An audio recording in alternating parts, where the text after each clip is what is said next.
What's going on, everyone? My name is Jasmine. On today's episode of the Slain Project, we're going to be talking about 10 missing Native men from Canada. And I do apologize for the pronunciation of some of the names and places. I tried my best. But anyways, if you want to see more videos on missing and murdered Indigenous people, click that subscribe button and the notification bell. Now let's get right into it. Taylor Sinclair is often described as a very kind and gentle person. There is really no information out there about him, but I was able to piece together a few things. He is a member of the Matthias Colomb Cree Nation, and his family is from Puckatawagan, which is about 210 kilometers north of the Pas, Manitoba, where he was last seen. Taylor was trying to turn his life around, and he became affiliated with the Crazy Indian Brotherhood. They are a support group whose main goal is to help young Aboriginal men leave a lifestyle of crime, violence, and addiction. They are not a gang or motorcycle club, but more of a peer support group to help people get on the right path in life.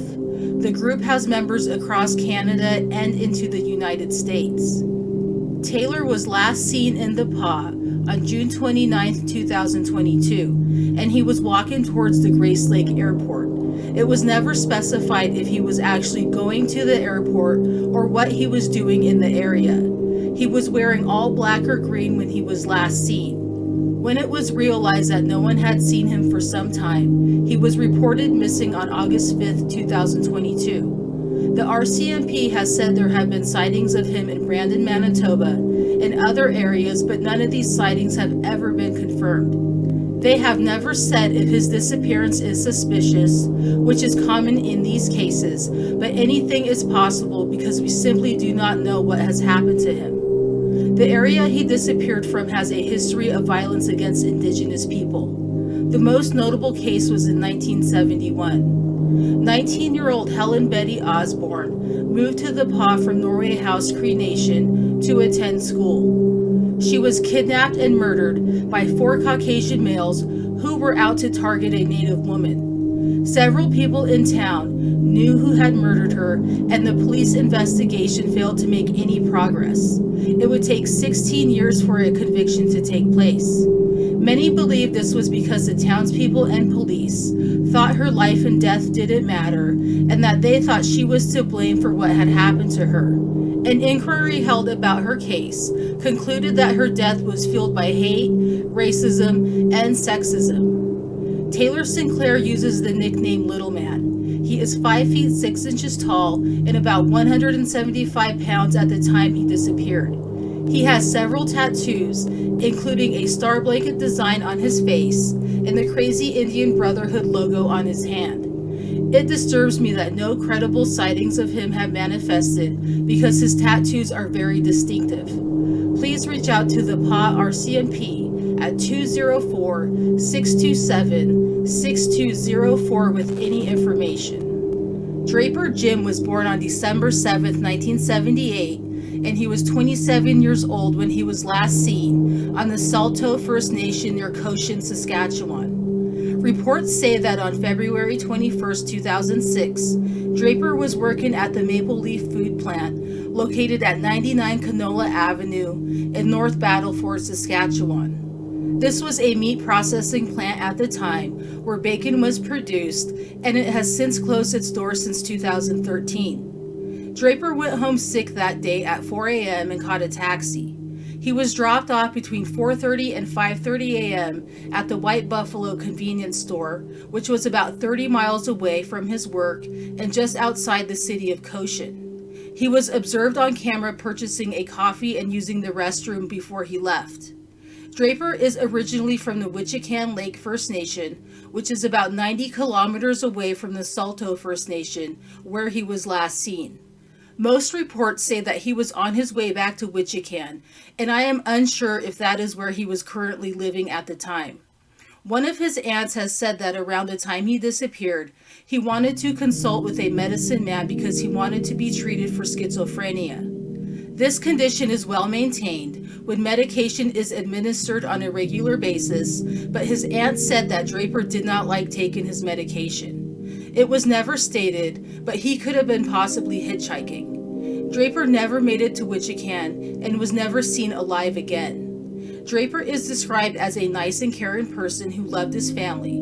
They love and miss him very much, and they have put up a billboard in front of the store where he was last seen at, which is now called the Jackfish Lake Convenience Store, to remind people that he is still missing. He was last seen wearing a white shirt, blue jeans, black shoes, a white hat, and was wearing a black hoodie under a beige jacket.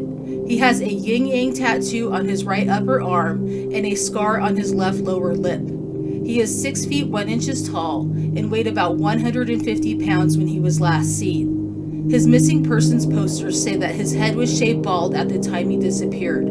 He is also diabetic and needs medication. If you have heard anything about the disappearance of Draper Jim, or seen him after February 21st, 2006, please call the F Division RCMP Historical Case Unit at 1-833-502-6861 and refer to case number 2006-197379. You can also call Crime Stoppers at 1-800-222-8477. Morris Linklater was at his mother's home on the Opaskwayak Cree Nation when he was seen leaving for the last time on Tuesday, September 29, 2020. It is assumed he left to hang out with friends. He had left to hang out with friends before and always came back, but this time was different. He was never seen alive by his family after this day. His family waited for him to return and reported him missing to the RCMP in the Paw, Manitoba on October 3, 2020. His family knew that something was terribly wrong and did not believe that he would be willingly out of contact with them. On October 5, 2020, the RCMP posted on social media, making the public aware that he was missing.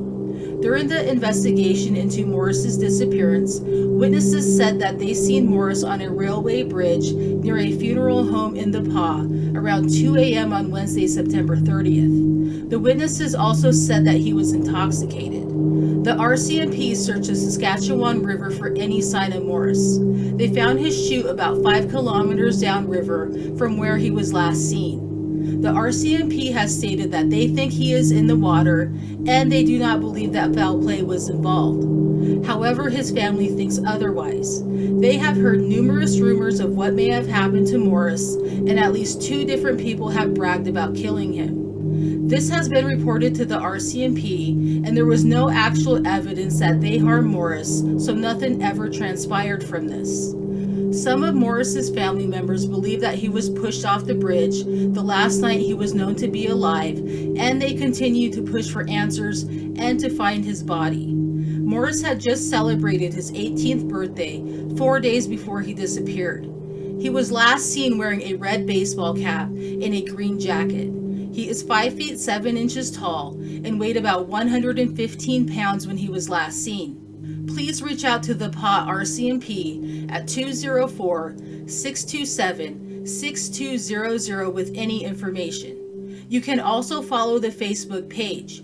Search for Morris Linklater. I will link it down below. Edward Decoyne was 42 years old when he was last seen by his family in Edmonton, Alberta, sometime in June of 2002. He has been known to frequent the communities of Red Deer and Innisfall. He has noticeable tattoos of a dagger, skull, and heart. He has a light mustache, missing front tooth, and a crooked nose, which looks like it may have been caused by a broken nose. The Edmonton Police Service are investigating. Please call them at 780-423-4567 with anything you may know about Edward, and refer to case number 04-68348. Joseph Chief was 42 years old, a member of the Liard First Nation, and he was living in Watson Lake, both of which are in the Yukon. Joseph had traveled south into British Columbia to spend time at his family's cabin, and he was last seen on Tuesday, June 14, 2022. A spokesperson for the family posted on the Help Find Joseph Chief Facebook page that he was intoxicated the night he was last seen. This is important because it could have placed him in a vulnerable state. Joseph was spotted walking his 2 dogs on Highway 37, about 10 miles or so north of Boya Lake in British Columbia and near his family's cabin. A person driving along the highway reported that Joseph waved them down, and they spoke with him sometime between 8:15 and 9 p.m. that evening. They said Joseph had asked them a question and that he seemed okay. This person then left the area. He was seen for the last time that night at about 10:30 p.m. near the Beaver Dam rest stop north of Boya Lake and at the entrance of a campsite. It was a little confusing to read, but I think this was the entrance of his family's cabin. The campsite where the cabin is located is about a half kilometer from the rest stop. His 2 dogs reportedly made it back to the campsite, but Joseph did not. He was reported missing to the Dease Lake RCMP the next day on June 15th. The family was initially told not to enter the forest to look for him because it could interfere with tracking him. The Dease Lake RCMP, Yukon and BC search and rescue teams searched for Joseph by helicopter and drones that used heat-seeking infrared. It, however, was stated on the Help Find Joseph Chief Facebook page that the search groups did not use tracking dogs. The area around the rest stop was searched numerous times by authorities and by family. On one of the searches, it was reported that 2 searchers thought that they may have heard Joseph calling out for help in the distance, but they were unable to locate where the sound was coming from. Keep in mind that this area is very dense and remote. The RCMP has stated that Joseph Chief may have been trying to get back to the Yukon. It is also possible that he could have gotten lost in the wilderness, or that he may have been picked up alongside the road by someone with bad intentions. He leaves behind a young son, and Joseph was always in contact with his father, and that contact has stopped. Anyone with any information is asked to call your local RCMP office. Darold Kishayinew was born on October 30th, 1972. He was 24 years old when he was last seen at a relative's home in Regina, Saskatchewan on May 12, 1997. Darold has a tattoo of either DK or DW on his right thumb and is missing some teeth. He is 6 feet tall and weighed about 170 pounds when he was last seen. The Regina Police Service still has his file open, and they can be contacted at 306-777-6500 and refer to case number 1997-23357 with any information that you have about Darold. Carl Schooner Jr. lived on the Newhalk Nation in Bella Coola, BC. He left his home there on November 30th, 2022 to visit family and friends in Williams Lake, BC. It is stated when he left his home, he did not have a cell phone or his own car. Carl was known to keep in touch with his family, and he last spoke to them on a video call on December 2nd. His family grew concerned when they did not see or hear from him, and they reported him missing to the Williams Lake RCMP on December 6, 2022. It has been stated that Carl was last seen at a house in Williams Lake on December 4th. On the Search for Carl Schooner Jr. Facebook page, it was posted on January 16, 2023, that this house burned to the ground. It was not stated if this was accidental or intentional.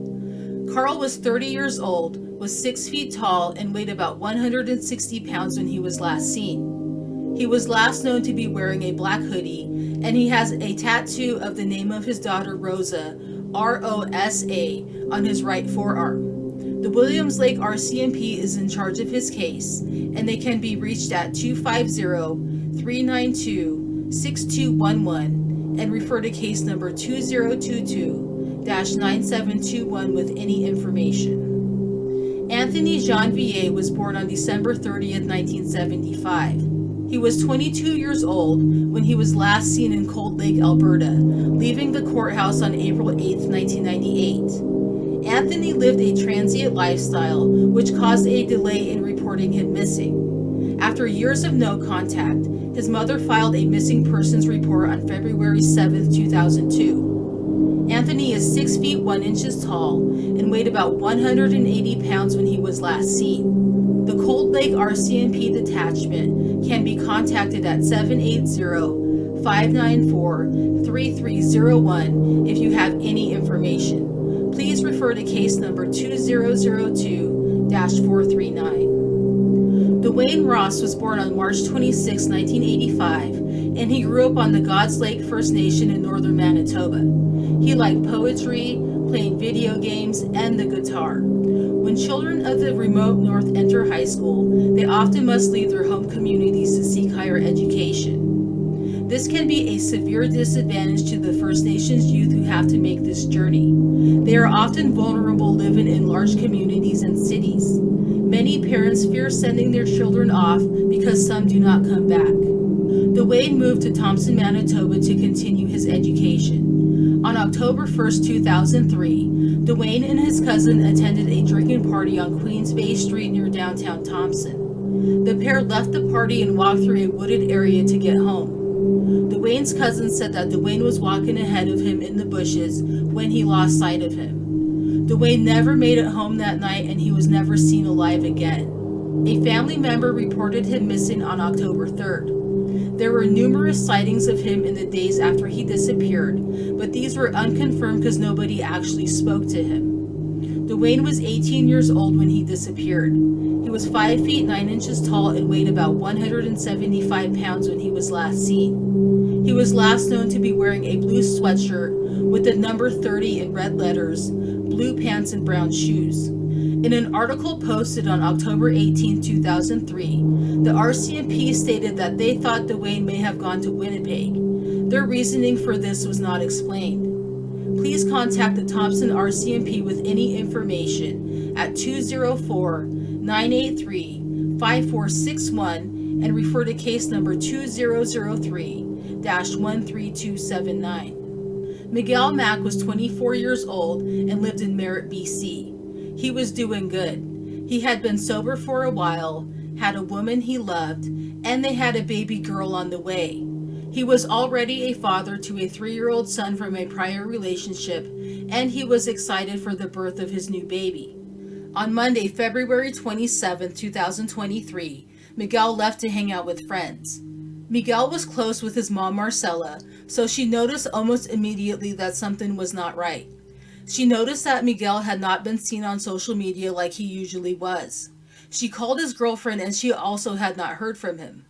Miguel's friends and family were hoping he would turn up soon, but after 5 days, Marcella was worried sick, and she reported her son missing on Friday, March 3, 2023, to the Merritt RCMP. She explained the situation and told them that Miguel was always one to check in, but she believes that the RCMP did not do enough in the early days of the investigation when time is of the essence. The family began looking in the downtown area of Merritt for Miguel. Leaving no stone unturned, they even looked through dumpsters for him. The RCMP began searching the area around Merritt with search dogs, air support, and drones. Miguel's family have also searched the surrounding areas extensively and keep a well-maintained map of the areas searched, but no trace of Miguel has ever been found to this day. It was then announced that Miguel was seen on surveillance footage for the last time at around 2 p.m. on the day he was last seen by his family. He was in downtown Merritt at a 7-Eleven store. He was wearing a red hoodie that said Turtle Island, 1491 Section 35 in white letters on the back, dark sweatpants and white shoes. The Southeast District Major Crime Unit, or SEDMCU, was called in to assist the Merritt RCMP with the investigation of Miguel's disappearance. After reviewing all known facts of the case, they announced on March 23, 2023, that his disappearance is suspicious and involves quote-unquote criminality, but they would not elaborate on this statement any further. Marcella has stated that the RCMP did not tell her about this development in the case in person, and that she only learned of it through local media reports. On May 10, 2023, his family posted in the Facebook group Search for Miguel Mack that they were able to log into his Facebook and Snapchat. They have handed this info over to the RCMP in hopes that it will reveal who he was with and who he was speaking with prior to his disappearance. No updates from the RCMP have ever come from this, but it is possible that they could know what happened, but just need a body to prove it. No body homicides are difficult to prove in court, and a lot of jurisdictions will not attempt to take cases like this to court. Miguel's mother described having vivid dreams of Miguel when he first disappeared. He said he was sorry, and she felt that he was cold and scared. He told her to come get him now. His family is deeply haunted by his disappearance and will not ever stop looking for him. Where is Miguel Mack? Do not be afraid to speak up if you know anything about Miguel's case or any others featured in this video. A lot of people do not speak up because they are afraid of retaliation or being outcasted by their communities for being a snitch. Do not let these reasons deter you. To stop the violence against our people, we must not protect the harmful ones who inflict violence. The only way to do this is to speak the truth of what you know. If you do not, this never-ending cycle will continue. Thank you so much for watching today's video. If you knew any of these men, please share any memories of them, and I will see you in my next video.